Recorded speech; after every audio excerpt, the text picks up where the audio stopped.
What's going on?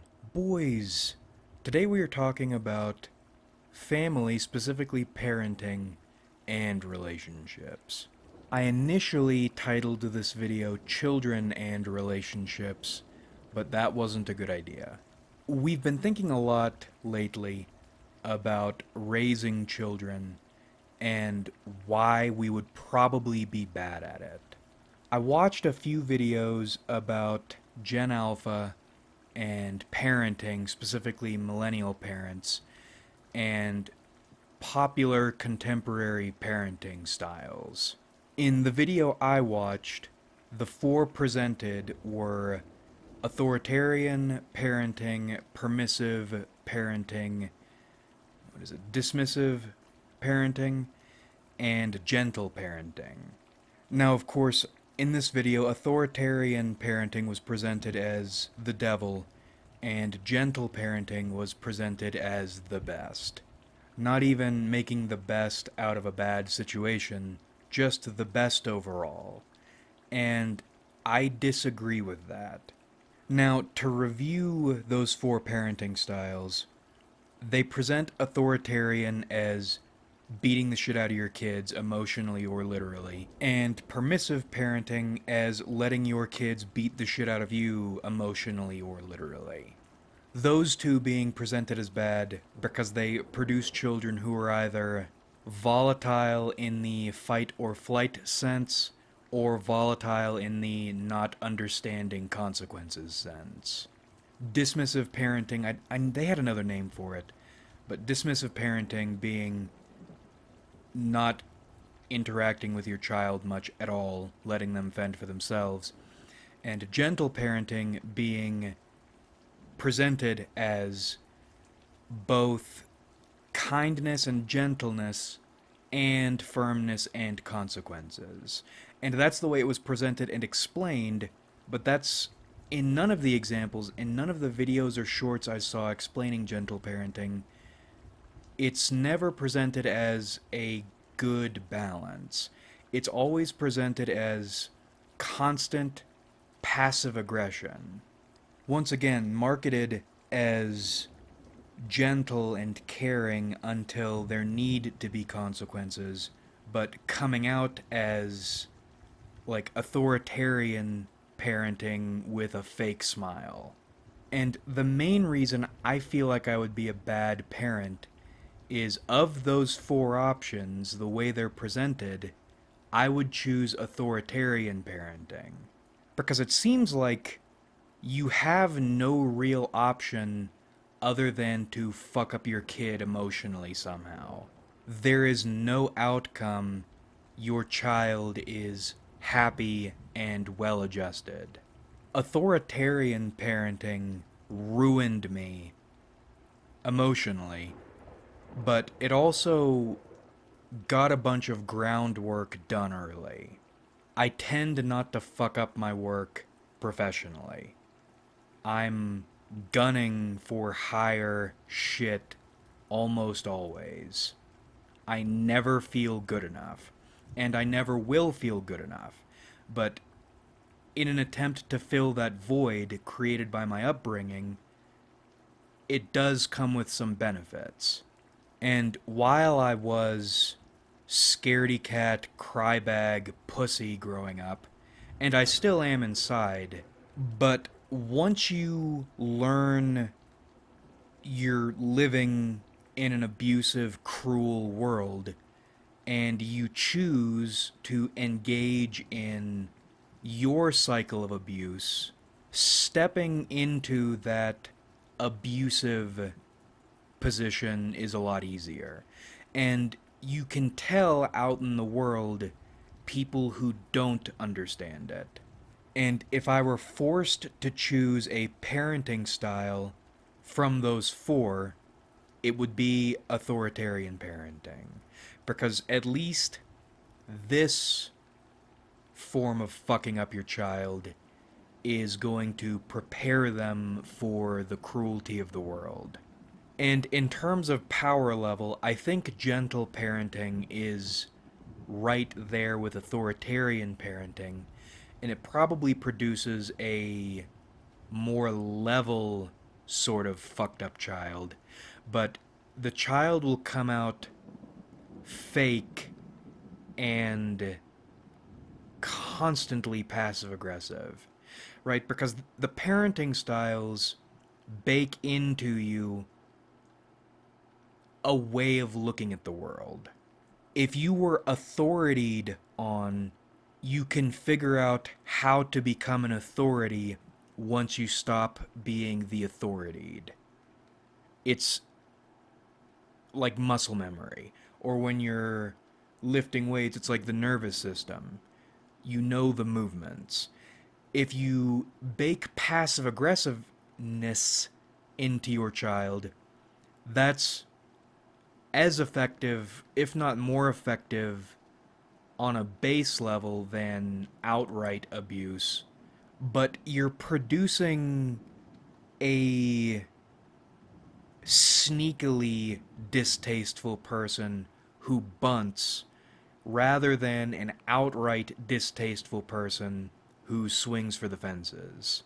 And we live in a fundamentally passive aggressive global culture. So I see why gentle parenting is the thing that's being championed and why gentle parenting should be called passive aggressive parenting. But again, if I were to choose one, it would be authoritarian parenting. And my choosing authoritarian parenting is my issue with my idea or my imagining becoming a father. Because choosing the least bad option does not mean it's a good option. And all my reasoning on authoritarian parenting might hold, but that doesn't make any of it good. Your child is going to be a circus mirror reflection of you. Everything wrong with you and then some. Right? It's not each generation gets better, it's each generation gets worse. And if you try to treat your children with love and respect like equals and take care of them, they're going to punk you. Kids are cruel. And if they grow up without understanding consequences, without understanding reality, you will not have equipped them for reality. That's the other thing.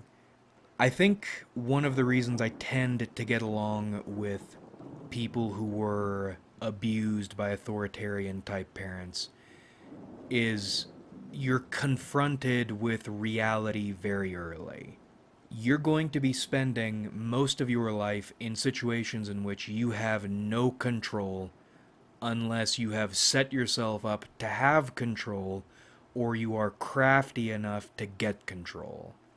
Now, I think if you step away from common ideas about parenting, because when does the horde come up with anything decent? I think there are ways, maybe, to raise a child well enough. As in, I think there is a way to raise a child with love and care while also instilling in them an understanding of reality and consequences. However, two problems. One, genetic issues. I look at things more toward nature than nurture, even though nurture is important. I think this good outcome has a lot better chances of happening if you and your child start with a good genetic makeup. Body chemistry, I mean.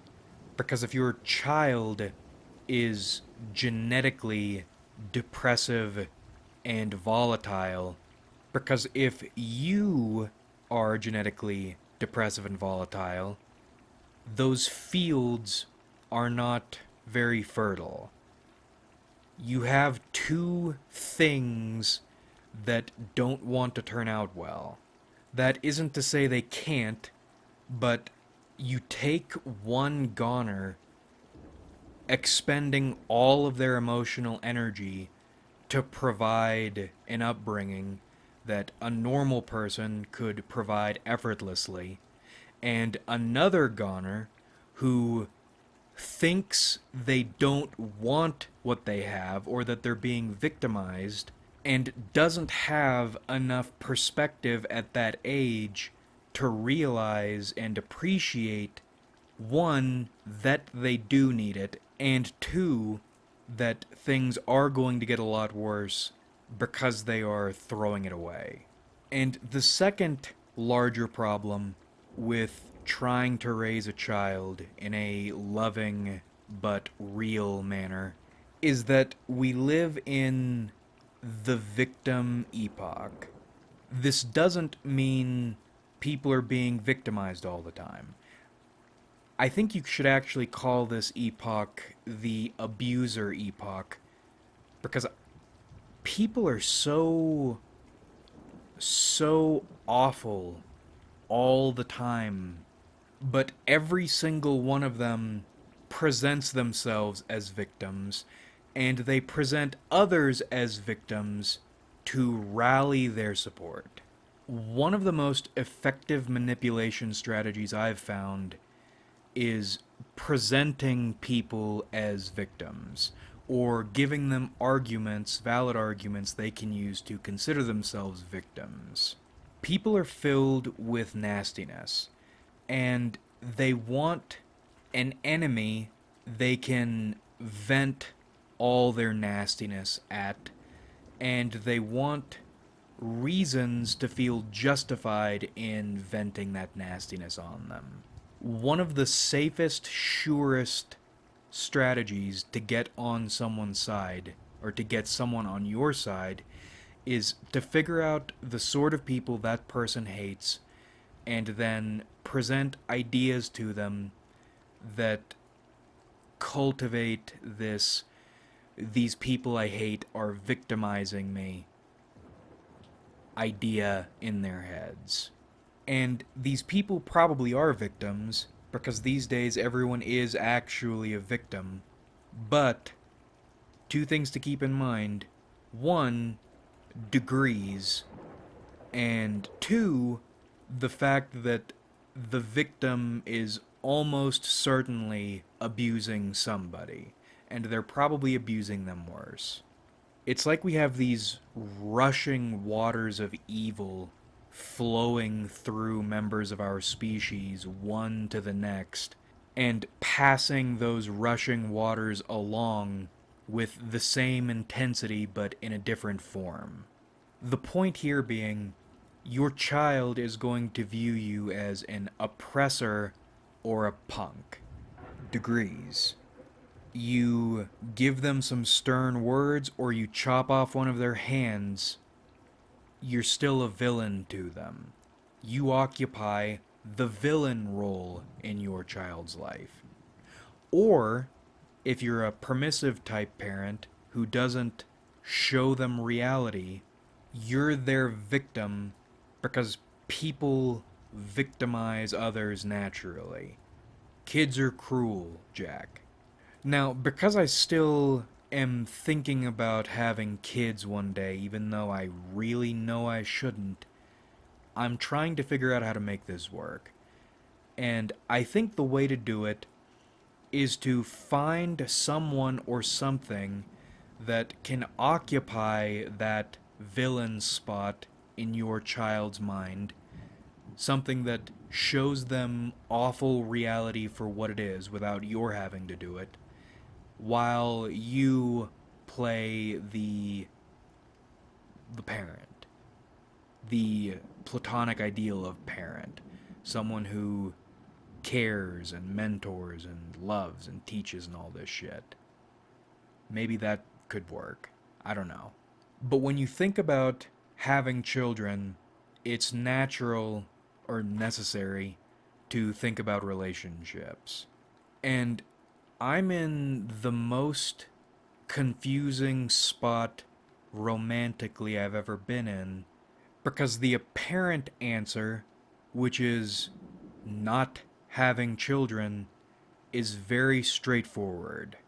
If you're not going to have children or shouldn't have children, then you don't need to be in a relationship.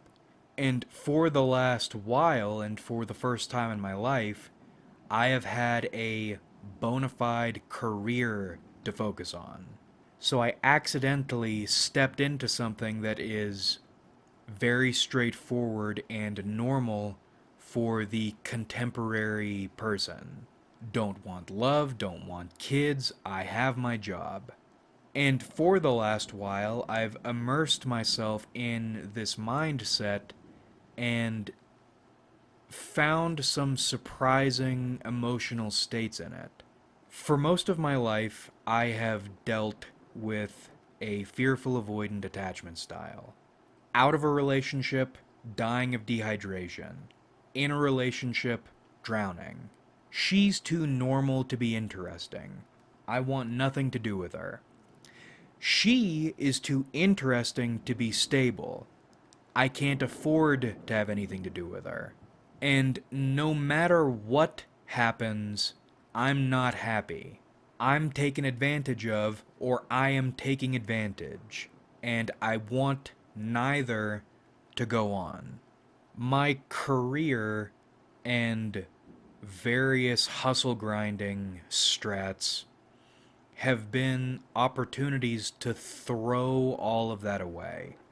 I don't know what I want to do in terms of relationships later on in life, but for right now, I have my resume. What's interesting is almost all of that erratic energy went away. When you're single with a career you care about, you don't feel lonely. You don't feel that fear of missing out. And that goes for friends too. I have no close friends or confidants, and that doesn't bother me. We'll get into the part that does bother me shortly. Weird how these things happen. Lust is a weird emotion for me. I feel it, and I feel it toward women. I am heterosexual, but either I don't feel it or I don't express it the way men are typically socialized to feel or express it, especially to each other.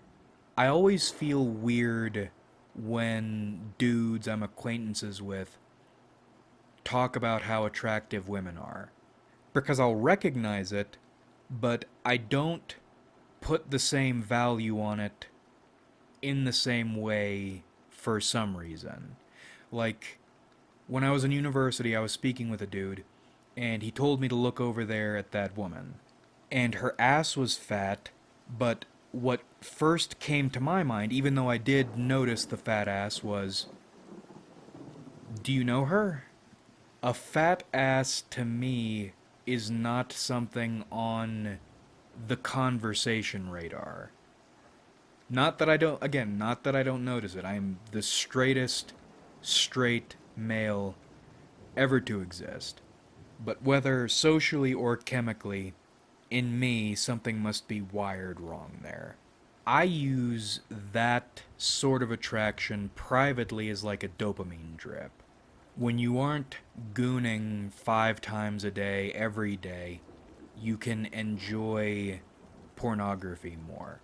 And without gooning even, you can just look at an ass on your phone and feel your brain produce everything's a little bit better chemicals. But I don't necessarily classify that as lust. I don't know what I would classify it as, but it's not lust. To me, lust is something you feel every 1.5 to 3 months, and it just about takes control of you. And you might say, well, when you experience lust like this, just get into a short-term relationship and get the poison out, or do a one-night stand or some shit. But the issues with those, for me, one-night stands I don't even when I feel lust, it's confusing. I don't nut well if I if there's no emotional attachment going on. And I'm not the biggest fan of short-term relationships. Getting into them knowing they are not going to last. Because they're like these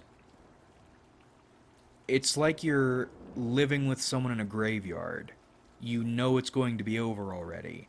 How do you develop any attachments you can even pretend to believe in knowing this is not going to last very long? Long-term relationships are different in this things aren't going to last sense because either you're going to be together long enough to develop real emotional attachments, or you're going to get hitched, and the assumption is you are dying at the end. Short term shit, the way I look at it, is gross and unsatisfying and asking for trouble. But you don't want to get into a long term commitment, because if you aren't having kids, then what's the point of being with somebody? You're sticking your dick in something or getting a dick stuck in you by something that is guaranteed to betray you at some point. If the thing doesn't betray you, then it's going to distract you from your career. Or it's going to think it's finally figured everything out and it's going to try to use that to control you. Long term relationships, if you aren't having children, and marriages, if you aren't having children, are like burying radioactive waste in coffin tombs with skull and crossbones out front and large spikes above them. It's an ethical way of dealing with a really nasty substance. And if you have a career you can invest your higher functions in, then no matter how intense lust is when it hits you, lust, of course, being the highest end version of horniness, you can deal with it by nutting. You nut once, that hyperlust goes away. The same as all the other nuts. The weird thing, the trouble, is that isn't always true. The last couple times I felt lust, something weird happened. Lust is weird because it's a lower order function that acts like a higher order function, or might even be a higher order function when it hits you right. And the last couple times, amongst the need to nut vapors, transmissions, came wisps of a completely different world. A world in which love is what I thought love was. A world in which sexuality is not this weird controlling mechanism. A world in which two people can achieve something spiritually as well as physically instead of, once again, abusing and humiliating each other and feeling overall gross afterward. And then wrapping all those wisps together like fragments in a fever dream is a departing fear of missing out. And it's saying, this all is out there, but you're never going to find it focusing on your career. But the reason I'm focusing on my career is because I looked pretty hard and it wasn't out there. Now, I'm of the mind, if you feel something, there's something to it. And I am sure all you very special people have it all figured out and are going to save the fish from drowning. But I don't have it figured out in my circumstances. I recognize my career focus as missing something, but I'm surprised at its solidity. As in, is it missing fantasy? rather than something in reality. You can lack something that doesn't exist, or that we haven't figured out yet. Reality isn't fair. You can just be fucked. But then with this higher order lust that is not debased, if this is so essential, then one, why do I feel like it's something I want and not something I need? And two, where is it? If these sort of feelings were generated to be realized, where are they? I feel thirsty. Water isn't hard to find. I feel a spiritual, physical drive like one of those zombie ants, and there's nothing there but a bunch of ways for this feeling to turn out bad and unsatisfied. Or, in other words, the exact same shit as always, coming out worse than you went in. The career is the first time I've ever felt everything was enough. Not where it should be, but if this was it, then I wouldn't need to feel ashamed of my life. But that lust is indicating a more that may or may not exist, but I feel drawn toward anyway. And it's confusing and difficult. Because once again, it's not strictly physicality. That's why one night stands and short term shit is off the table. But long term shit, we talked earlier about the kids. If you're going to be in a long term relationship, in my mind, kids are important for that. But even if you don't have kids, it seems like the spectrum is stable and boring, or dangerous but interesting, and there's no happy medium, because the medium is a lot like gentle parenting. It's not like you get the best of both worlds. It's just shit in the middle. But I don't know. I'm tired, and I didn't explain this. In my head, this was clear, and this was going to be like an 18-minute video, and now we're coming up on 28 minutes. But we'll cut it off here. There isn't a good way to raise a child. There isn't a good way to share your life with someone. There isn't a good way to be alone. But that about wraps this one up. I hope you enjoyed watching, so I certainly enjoyed making it. Like if you enjoyed, because it helps me out a lot. Subscribe if you haven't, because we do these sometimes. Comment your thoughts, love hearing from you.